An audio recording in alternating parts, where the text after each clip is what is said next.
Jadi aku rada speechless ya sama laptop yang satu ini ya.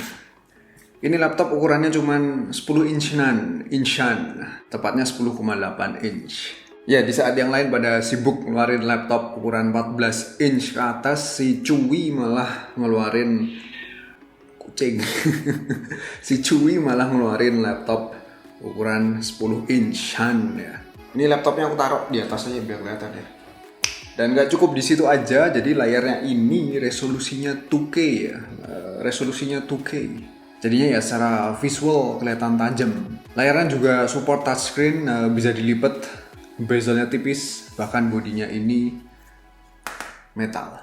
Harganya 6 jutaan ya, dan begini reviewnya.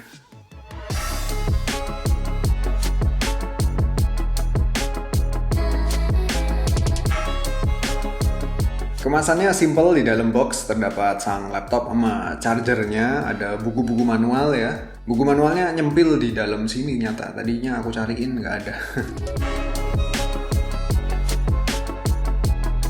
Dan aku bahas ini ya port-portnya ya, jadi di samping sini sebelah kiri ada 3.5 mm jack. Di sisi sebaliknya ada tombol power, sama ada 2 buah USB Type-C. USB-C yang ini kepake buat transfer data sama ngecas, sedangkan USB-C yang satunya multifungsi ya, bisa buat colok ke external display, buat audio, serta koneksi network. Kemudian bodinya ya, jadi tadi bodinya udah bilang ini metal ya, tepatnya aluminium ya, ini aluminium alloy, mostly metal ya, unibody ya, dan ini build quality-nya cukup solid lah. Coba aku tekan-tekan, apakah ada bunyi kriuk-kriuk? Hampir nggak ada ya.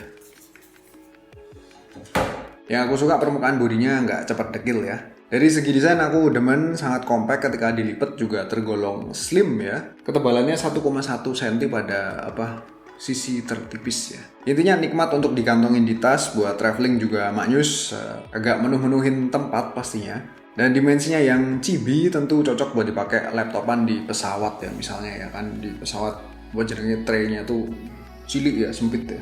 Di kereta juga bisa sih.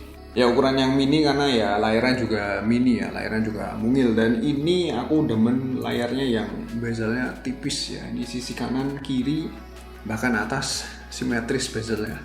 Ya karena tipis bezelnya, maka kamera depan webcamnya ditaruh di pojok kiri atas sini. Istilahnya punch hole ya kalau di smartphone ya. Punch hole, andeng-andeng, tompel. Ya sebutannya macam-macam ya.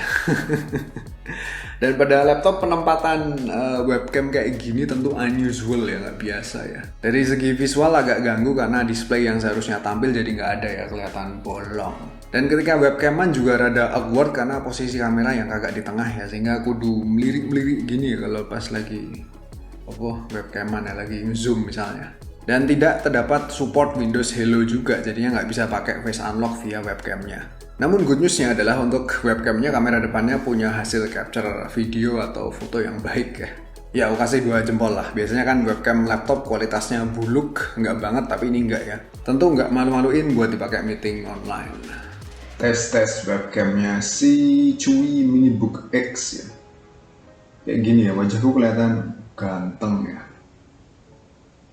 Nah balik lagi ke layar ya, jadi intinya layarnya overkill, layarnya crispy, tajam, karena ya layar sekecil ini dikasih resolusi 2K, jadi kelihatan rapat-rapat ya pikselnya ya. Reproduksi warna juga tergolong baik, colornya vibrant buat nonton nikmat, ya aku happy sama kualitas visual layarnya. Apalagi doi ini touchscreen loh ya, jadi bisa disentuh-sentuh ya. Dan ini touchscreen-nya responsif. Bahkan kalau aku lihat di situsnya, doi juga support stylus ya. Tapi dijual terpisah, aku belum nyoba stylusnya sih.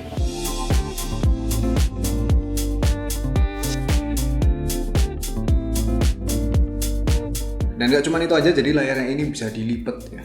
Jadi dilipat seperti ini ya. Agak keras ya. Kayak gini ya. Oke. Dibalikin lagi.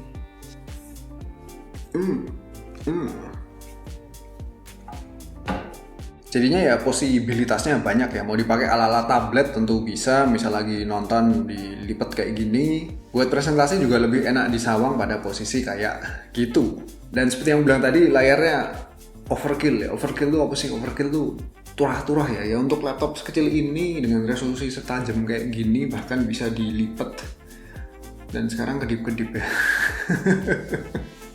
Jadi ngeliat nggak kedip-kedip ya. Jadi satu concernku adalah layar ini kalau lagi ditekuk-tekuk kadang suka kedip-kedip kayak gini. Aku jadi rada parno ya, takutnya ini amit-amit kabel flexnya mungkin ada masalah, nggak tahu ya. Tapi selama pemakaian semingguan ini aku bolak-balik ngelipat sih nggak ada sampai layarnya mati total gitu ya. Buatku rada ngeri-ngeri sedap sih sebenarnya ya. Mungkin di sini ada yang ngalamin juga, silahkan di komen aja. Dan beralih ke performa ya, ditenagai Intel Celeron N5100. Merupakan prosesor entry level keluaran yang cukup baru lah. RAM-nya 12GB, kalau storage-nya 512GB SSD ya, dengan kecepatan yang standar, nggak terlalu ngebut SSD-nya. Ya Intel Celeron bisa dibilang performanya ya tidak sewus-wus Intel Core ya. Tidak terlalu powerful ya, cocoknya buat kegiatan yang ringan-ringan macam office, browsing-browsing sama nonton lah. Sepengalamanku kadang ada micro delay khususnya ketika lagi full load ya, misalnya dipakai buat multitasking kayak ngetik sambil streaming lagu, sambil download di Steam, sekaligus browsing lebih dari 5 tab yang terbuka ya. Ya oke lah, masih bisa dimaklumi performanya. Dan laptop ini ternyata fanless ya, nggak ada fan-nya ya, pantesan kok sunyi banget. Oh, bagian permukaan atasnya kalau lagi full load ya cuma hangat-hangat wajar lah, nggak ganggu ya. Kalau bagian bawah silahkan disentuh ya, panas. Oh ya, dan aku iseng nyoba ngedota 2 ya, Dota 2 di laptop ini ya. Laptop ini bukan laptop gaming, tapi aku jajal aja ya, pengen tahu performanya kayak gimana. Aku jajal di resolusi yang masih layak ya, which is di FHD, dan pada settingan grafik terendah mesti stabil di 25an fps. Kalau pas lagi sepi melonjak di 45an fps. Tapi kalau pas lagi war ya, banyak hero yang nongol di dalam layar akan ngedrop di 15an fps. Ya intinya doi ini peruntukannya ya buat kegiatan kerja yang enteng-enteng aja lah, nggak usah dipakai yang aneh-aneh.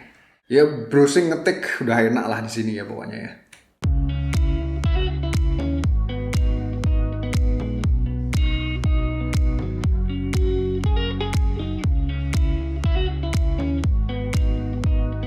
Habis itu aku bahas sang keyboard ya, sama ini touchpadnya ya. Keyboardnya dilengkapi backlight 3 tingkatan buat ngetik nyaman, overall jarak travelnya juga pas. Cuman untuk key space-nya ini aku ngerasa sedikit lebih dalam daripada key lainnya ya, travelnya ya. Nggak begitu ganggu sih. Kalau touchpadnya, wow, kecil sekali, sangat imut ya.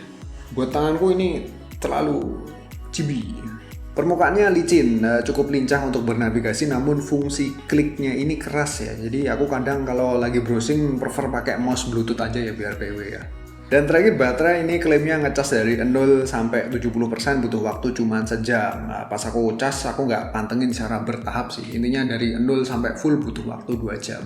Untuk battery life-nya ternyata ya sesuai sama bodinya yang imut ya. Baterainya kecil dan tidak long lasting. Untuk penggunaanku buat kerja-kerja kayak yang aku ceritain sebelumnya ya, bisa tahan up to 3 jaman. Kalau dipakai buat streaming film, kondisi brightness-nya 50%, speakernya 30%, bisa tahan 4 jam. Itu semua pakai power mode balance pastinya ya.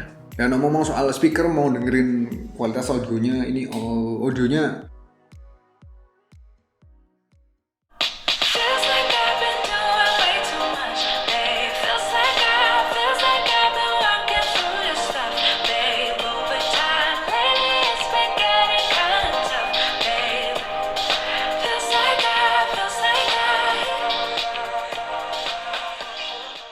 Oke, Chewy MiniBook X cocoknya buat siapa? Ya pertama buat para traveler yang memprioritaskan laptop dengan ukuran yang benar-benar kecil ya, dengan layar yang eye-gasm. Di pasaran termasuk jarang ya laptop imut ultra portable kayak gini. Sekarang kebanyakan tablet ya ukuran layar segini. Apalagi mengusung spek dan kapabilitas layar yang komplit, bahkan overkill turah-turah layarnya. Buat ini ya, buat anak-anak juga aku rasa cocok ya, karena ya karena ukuran yang kecil tadi ya, dibawa sekolah tentu nggak bikin berat ya, kan kasihan ya kalau bocah-bocah bawa barang yang berat-berat ya. Atau mungkin buat ini ya, belajar online masih zaman nggak? Enggak ya. Ya mungkin kadang di sekolah butuh bawa laptop ya, ini menurutku cocok juga. Kalau buatku pribadi ya laptop ini enaknya buat dibawa nongki-nongki di cafe ya, buat ngopi-ngopi ganteng sambil ngetik sambil browsing.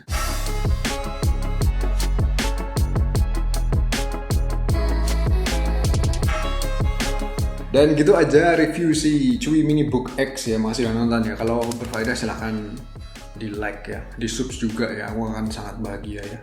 Kemudian mampir juga ke IG gue @bangrit. See you.